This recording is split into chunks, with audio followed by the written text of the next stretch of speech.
Most অ্যালজেড day. অনেক দিনের প্ল্যানিংয়ের পরে এরকম একটা দিন দিনে আমরা বেরিয়ে পড়েছিলাম একসাথে, এবং সকলের সময় একসাথে করা ইটস টু ডিফিকাল্ট। গন্তব্যস্থল ছিল বেলতা, একটি ছোট্ট রিসোর্ট যেটি কার্শিয়াংয়ে। সন্ধেবেলা ট্রেন থাকায় সবাই যেহেতু অফিস করে এসেছিল, তাই জন্য কিছু স্ন্যাক্স নেওয়া হয়েছিল। সবটাই বাড়ি থেকে করে। প্রীতিকণা বানিয়েছিল পাস্তা, বকুল বানিয়েছিল স্যান্ডউইচ। দুটোই খেতে খুব সুন্দর হয়েছিল।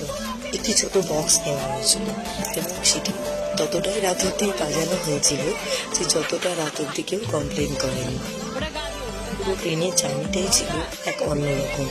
সাধারণত আমরা ফ্যামিলি ট্যুরই করি, তো বন্ধুদের সাথে খুব একটা এরকম লং ট্যুর বা করা হয় না। তো এটা ছিল আমাদের সকলের কাছে একটা নতুন এক্সপিরিয়েন্স।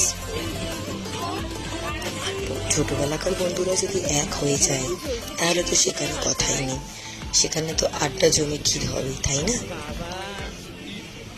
ছেলেরা খুব তাড়াতাড়ি বন্ধু করে নিতে পারে, এটা খুব সত্যি কথাই। ওদেরকে দেখো, ওরা কি সুন্দর নিজেদের মধ্যে বন্ধুত্ব করে নিয়ে আমি গিয়ে দেখছি লুডো খেলছে। আমি তো দেখে অবাক। ওরা এতটাই খেলাতে মত্ত যে কেউ কথা বলাতে কোনো ইন্টারেস্ট নেই। আর এদিকে আমাদের বক্স চলছে, একটা লেডিস গ্রুপ আর একটা জেন্টস গ্রুপ হয়ে গেছে। ট্রেন থেকেই শুরু হয়ে গেছে বক্স বাজানো, নাচ গান, আড্ডা, মজা। আর এই যে পূজা, ও নাচবে না, তাই জন্য ওকে ইন্সপায়ার করা হচ্ছে এরকম ভাবে নাচতে হবে।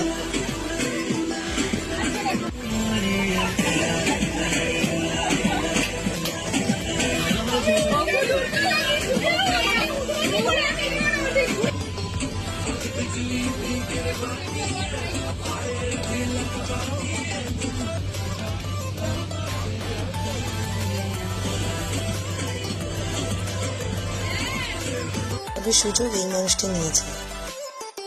রায়তা খুব টায়ার্ড। 2 রকমের চিকেন বানিয়ে নিয়ে এসেছিল রায়তা আর মুখ, মিষ্টি নিয়ে এসেছিল পূজা। খুব সুন্দর খেতে ছিল। রুটিটা আমার তরফ থেকে। সব মিলিয়ে ট্রেনের আড্ডা আমাদের জমে একদম। টাটা।